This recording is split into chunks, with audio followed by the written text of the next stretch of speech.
heureux de vous voir si nombreux.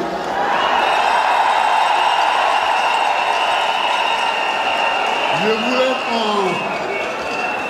qu'on cause un peu, qu'on discute un peu.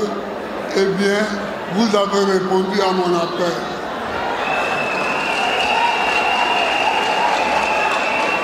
Comme je suis historien, je vais commencer par l'histoire.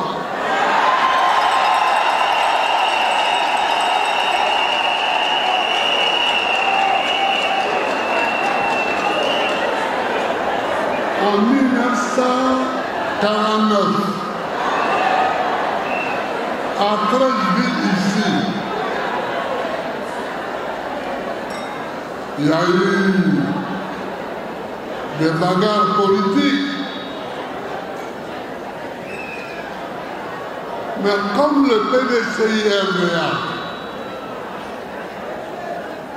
était dans le collimateur du gouvernement colonial, le gouverneur, s'appelant alors Péchou,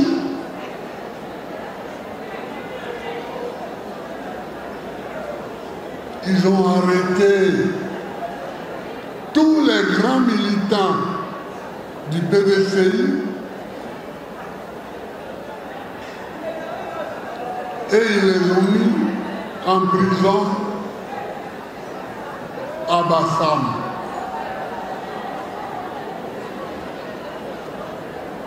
Il y avait dedans quelques-uns que je peux citer.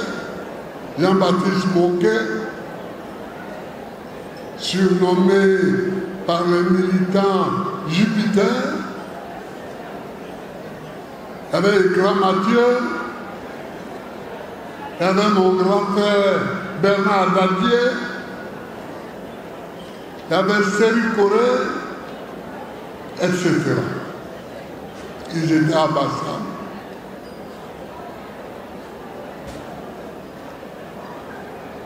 Les femmes ont lancé un appel, les femmes.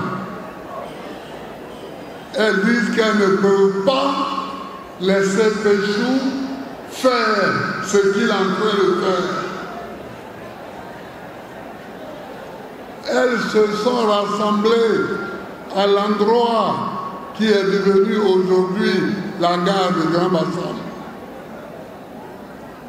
Et elles ont marché, elles ont marché, elles ont marché et elles sont arrivées à Bassam.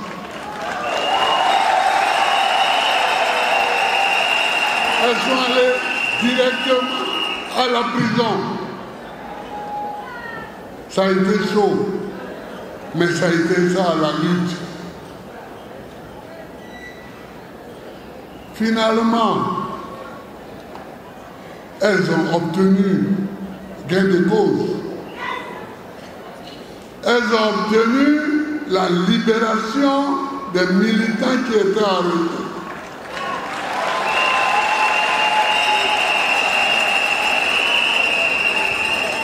Quand on ne se bat pas, on n'a rien.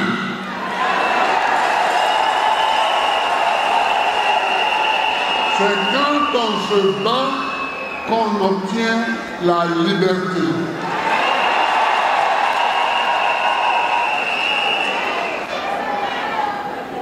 Et je vous parle de ces femmes-là. Elles étaient pour la plupart illettrées. Vous voyez l'effigie de Marie Corée aujourd'hui sur les billets de banque.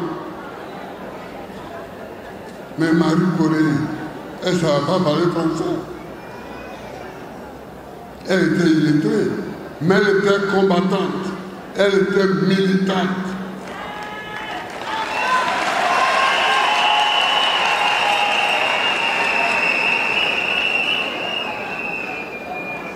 Et plus proche de nous ici, en 1990, le FPI a décrété que le 30 avril serait la fête de la liberté. Donc, on devait faire la première fête en 1991. Mais en 1991, on n'avait pas un rond pour organiser la fête. Vous savez d'où est venu l'argent? Ce sont les femmes vendeuses d'épaule.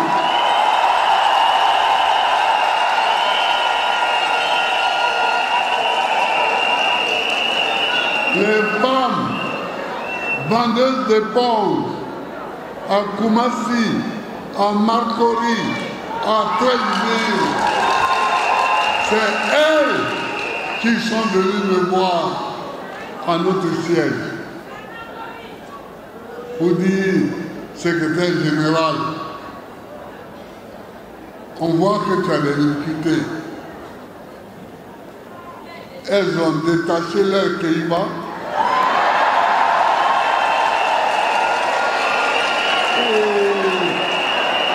L'argent qui était là-dedans, elles me l'ont donné. J'ai donné cet argent à une dame pour aller commander des pagnes à Uniwax. Ce sont ces pagnes que nous avons vendues. Et avec la vente de ces pagnes, nous avons fait la fête de la liberté et nous avons remboursé nos sœurs vendeuses d'éponges.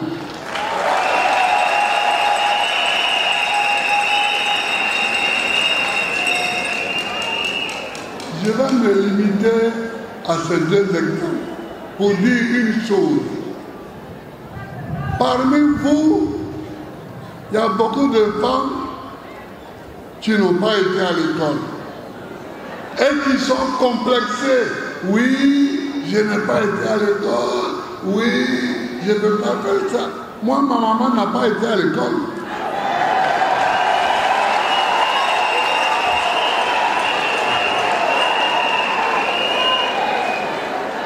Ma maman Gado Marguerite, elle n'a pas été à l'école. Mais elle vivait en ville.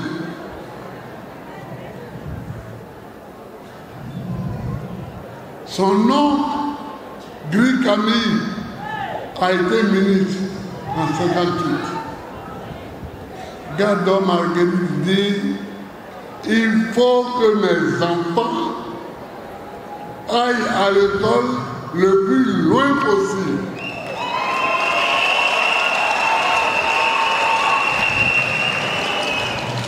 Elle faisait des travaux, elle cueillait le café des gens, elle cueillait le cacao des gens, qu'elle séchait, qu'elle revendait, etc.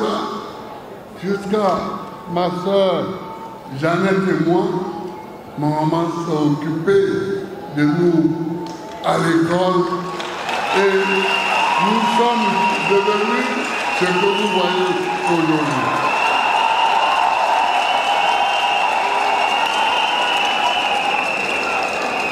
Donc, ne pas aller à l'école n'est pas bien. Mais ce n'est pas un péché mortel. Si vous n'avez pas été à l'école, vous pouvez lutter, vous pouvez vous battre, vous pouvez faire les choses pour que votre pays avance.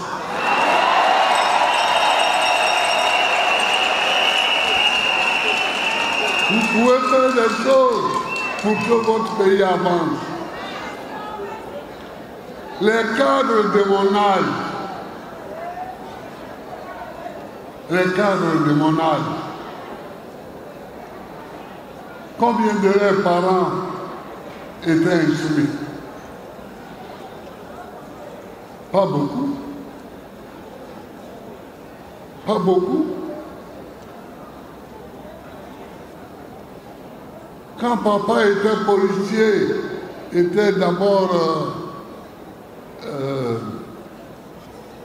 travaillait sur les chemins de fer, les cheminots, puis policier à Agoville.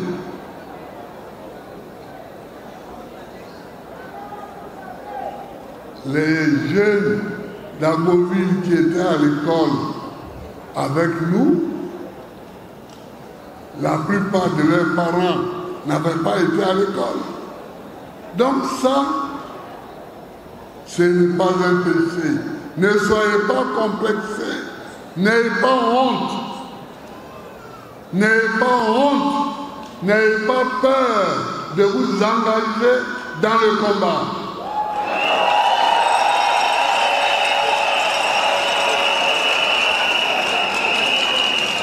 L'ignorance n'est pas bien, mais l'ignorance n'empêche pas de lutter. Mais on peut corriger l'ignorance et on doit corriger l'ignorance.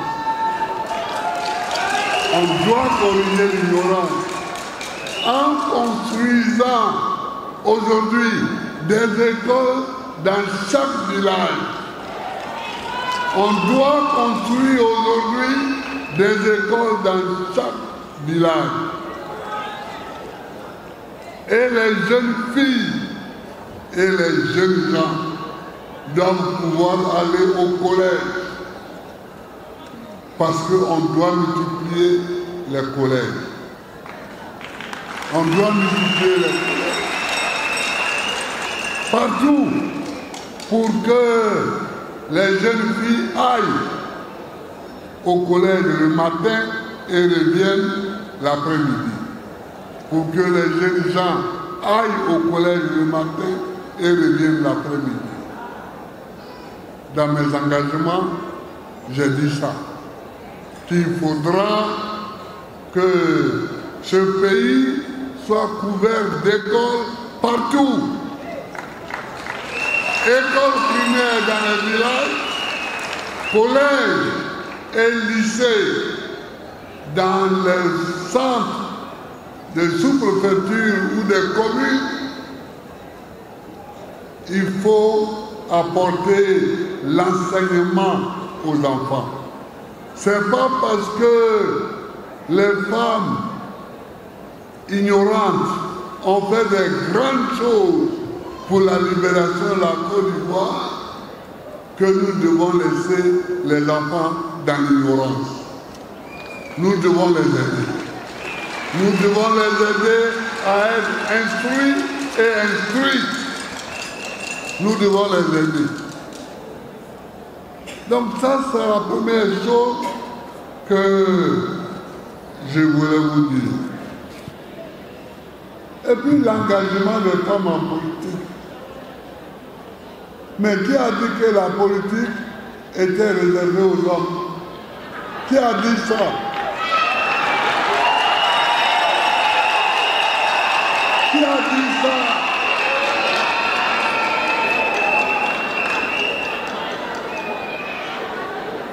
La politique n'est pas réservée aux hommes. La politique, c'est la gestion de la société. Et tout le monde a le droit de dire son mot et de gérer la société. Les femmes comme les hommes. Je vous exhorte, vous les femmes, à vous engager en politique. Je vous exhorte à vous engager en politique. Les femmes représentent aujourd'hui 48% de la population ivoirienne. c'est-à-dire la moitié, à peu près. On ne peut pas laisser la moitié de la population sur le bord de la route. Est-ce possible? Est-ce possible? Est-ce possible? Je vous engage, vous les femmes, à vous engager en politique.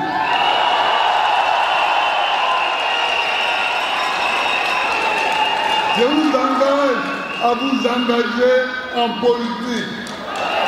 Parce que la politique n'est pas réservée uniquement aux hommes. La politique n'est pas réservée uniquement aux hommes. Il se fait que, par la force des choses, les hommes sont plus nombreux, mais il faut changer les choses. Il faut changer cela et faire en sorte que les femmes deviennent de plus en plus nombreuses en politique. Je vois notre ami photographe là, qui a... Voilà, elle, moi, je la vois depuis que j'étais président. Mais avant, est-ce qu'une femme était photographe?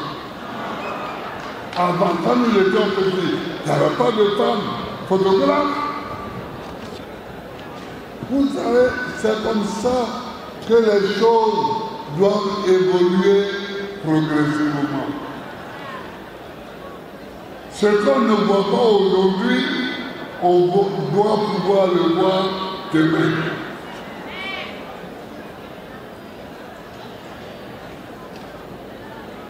Donc, sur les marches des femmes, sur Grand Bassab, là, Henriette Dadu-Damaté a écrit un bon livre.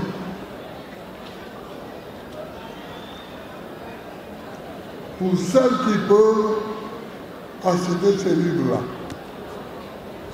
et lisez-le. Vous allez trouver tous les noms de toutes les femmes et tous les noms de ceux qui étaient en prison.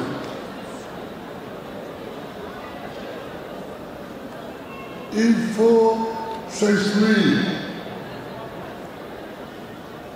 J'ai pensé à elle comme ça parce que je parlais de la photographe. Or, elle, son père, était le photographe de Gagnois. Voilà. Son père, M. Dagny Pierre, appelé Dagny Petrus, qui chantait à l'église et qui faisait les photos, on appelait son atelier Photo Dagny Petrus. Voilà. Donc, achetez ce livre-là et lisez-le, c'est un bon livre. C'est un bon livre. Alors, nous avons beaucoup de femmes dans le secteur informel. Peut-être que quand vous allez me poser des questions, on reviendra sur ces questions-là, sur ces problèmes, et je vous donnerai des réponses plus détaillées. Mais la pauvreté et l'ignorance conjuguées multiplient le secteur informel. C'est pourquoi il faut lutter contre la pauvreté et il faut lutter contre l'ignorance. Quand vous allez dans certains quartiers d'Abidjan, il n'y a plus de route, il n'y a plus de rue. Il y a seulement des tables avec des marchandises dessus. On vend seulement. Et je ne sais même pas si ces femmes-là gagnent quelque chose. Je ne sais même pas si elles gagnent quelque chose. Et quand on passe sur le boulevard Latry, en venant de Cocody, en venant des deux plateaux, on voit au milieu, là où il devait avoir des gazons et des fleurs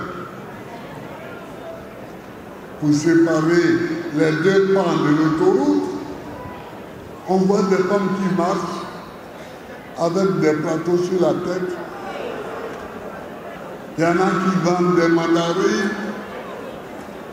Bon, elles font ça, je ne sais pas combien de kilomètres elles parcourent par jour. Et je regarde. Je ne sais pas combien de kilomètres elles parcourent par jour. Et je ne sais pas combien de francs elles gagnent par jour. Parce que toi, tu passes en voiture. Ta préoccupation, c'est d'arriver vite au bureau. Ou bien d'arriver vite au rendez-vous où tu vas. Ce n'est pas de t'arrêter pour acheter une mandarine. Ce n'est pas de t'arrêter pour acheter des pamplemousses. Mais elles sont là. Elles marchent. Elles vont. Et puis, quand elles sont allées assez loin de leur maison, elles reviennent. Elles marchent. Mais en même temps, ça fait pitié.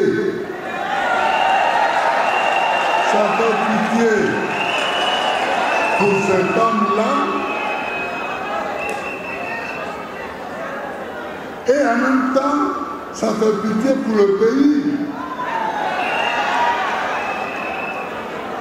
Parce que on est dans un pays, voir que des personnes humaines sont obligées de confier leur sort, le sort de leur vie et de leur famille au hasard des passeurs dans la rue, ça fait pitié.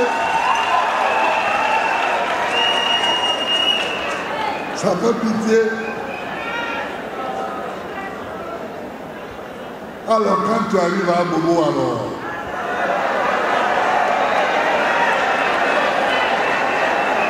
là c'est la cata. C'est la cata. Surtout quand tu vas des deux plateaux à Bobo, en passant derrière là-bas, vers l'église Saint-Ambroise,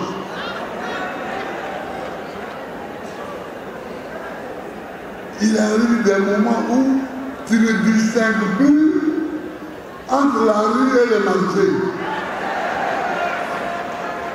Parce que là où ta voiture doit passer, il y a des tables. Il y a des tables sur lesquelles les gens vendent. Or, toi, tu es pressé, toi. Parce que quand tu passes par là, c'est que tu vas à Jopé, ou bien à Nyama, etc. Non, mesdames, il nous faut redresser tout ça. Il nous faut redresser tout ça et il faut donner aux Ivoiriennes, aux Ivoiriens, je veux dire à ceux qui habitent la Côte d'Ivoire, il faut leur donner les moyens de gagner leur vie. Il faut leur donner les moyens de gagner leur vie de façon plus décente. C'est pas propre. Ce n'est pas propre et ce n'est pas décent. Moi, ça me fait pitié. Et surtout, quand tu vois des jeunes filles, des jeunes enfants, au lieu d'être à l'école, elles ont des paniers sur la tête et elles se promènent le long des rues. Elles parlent. Elles gagnent combien par jour? Elles gagnent combien par jour?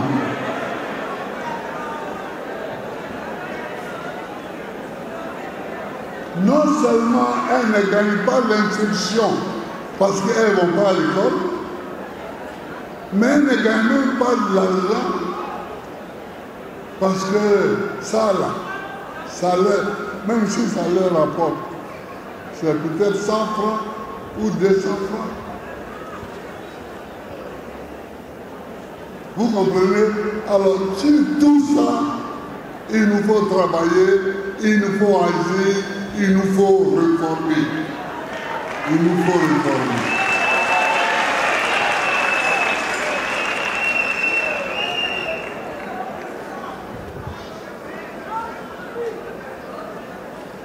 Bon, des femmes cadres, il y en a de plus en plus. Dieu merci. Il y en a de plus en plus. Il y a... Moi, quand j'ai commencé à être président en 2000, il y avait une seule femme préfète. C'était une femme, je crois, de l'Ouest. Une femme, ouais. Et il y avait des femmes sous-préfètes. Bon. Maintenant, il y a beaucoup plus de femmes préfètes,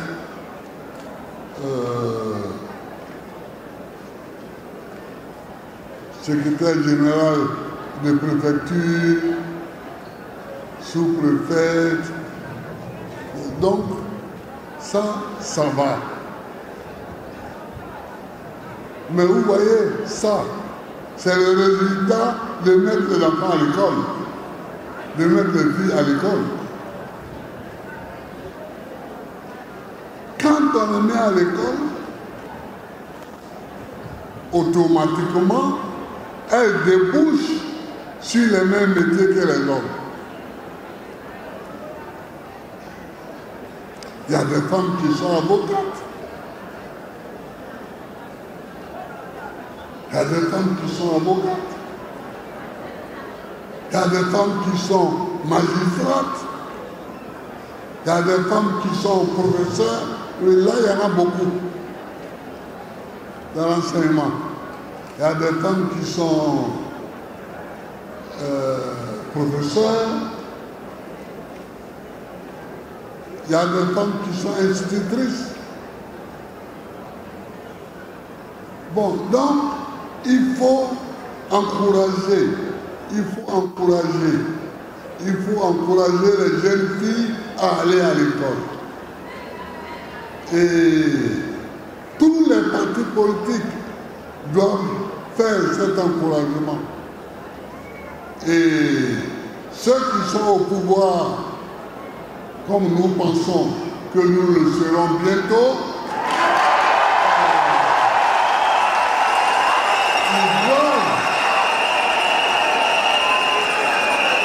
ils doivent prendre des mesures. Ils doivent prendre des mesures pour qu'il y ait à la portée de chaque enfant de Côte d'Ivoire, qu'il soit garçon ou fille, une école primaire. Et quand l'enfant a fini l'école primaire, il doit avoir à sa portée un collège et un lycée. Et au niveau de la décentralisation, c'était le sujet que je traitais au moment où on m'a arrêté en 2011. J'ai demandé à mon ministre de l'Intérieur de découper la Côte d'Ivoire en 10 régions.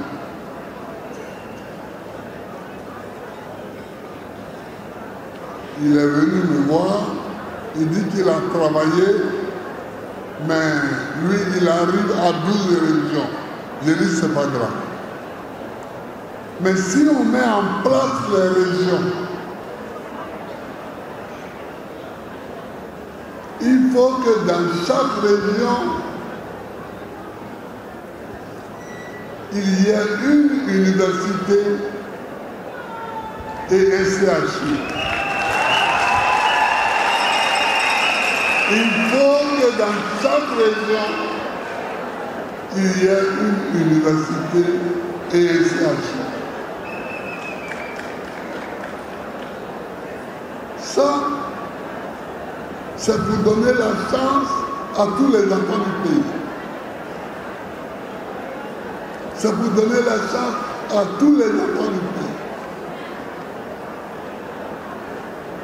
Il y a presque 4000 enfants qui ont le doctorat et qui sont au chômage.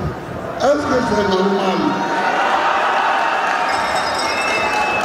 Est-ce que ça c'est normal?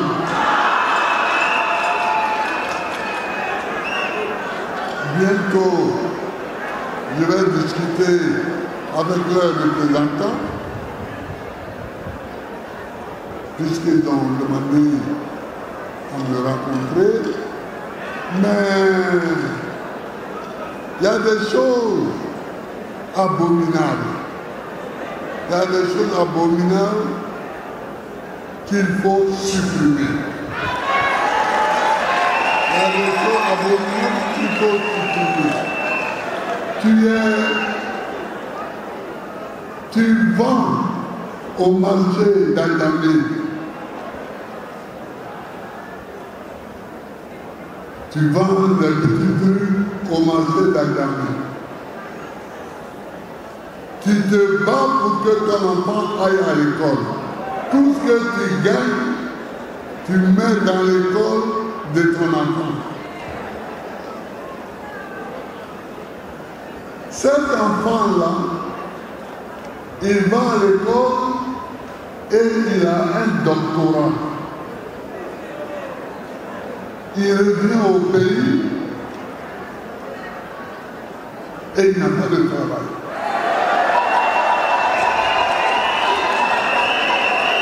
Et il n'a pas de travail. Mais c'est la mère qui pleure d'abord. C'est la mère qui pleure.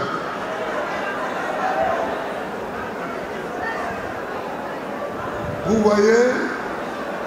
Et c'est pourquoi j'ai dit qu'il y a des choses qu'il faut réformer, qu'il faut changer.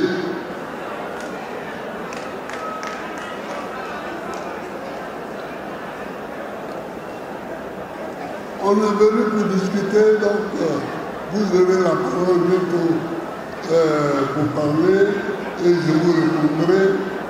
Donc je ne vais pas être trop long. Mais je voudrais dire un mot sur les victimes. On a parlé longtemps des victimes. Moi, j'ai été à La Haye. Le procès lui-même, parce qu'ils m'ont amené là-bas, ils savent pourquoi. Donc, j'étais en prison sans procès. Et puis, le procès a commencé, j'ai été arrêté en 2011, avril. J'ai été emmené à La Haye en novembre 2011 Le procès a commencé en janvier 2016. Tout ce temps-là, j'étais là parce qu'ils avaient d'autres calculs. Mais ça, c'est pas grave. Donc, de 2016 en 2019, il y a eu le procès. J'ai entendu parler des victimes. Jusqu'à des experts sont intervenus, ont trouvé que dans certaines tombes, le sang qui y était n'était pas le sang un sang d'homme. C'était le sang d'animaux. Bon. C'est pour comprendre après pourquoi le tribunal m'a acquitté rapidement, parce que il y avait des preuves tellement bizarres, qu'on ne pouvait pas ne pas m'acquitter, donc on m'a acquitté. Mais il y a eu des victimes.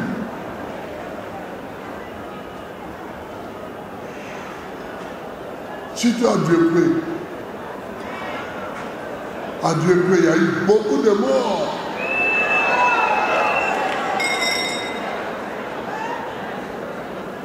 À Dieu près, à Diglo, à Taï, il y a eu beaucoup. Et à Abidjan, à Cocody, à Yopougon, à Abobo, il y a eu beaucoup de victimes. Je l'ai dit Yako. J'ai pris l'engagement, quand j'ai accepté la candidature que me proposait mon parti, j'ai pris l'engagement que quand je deviendrai président, toutes les victimes seront dédommagées.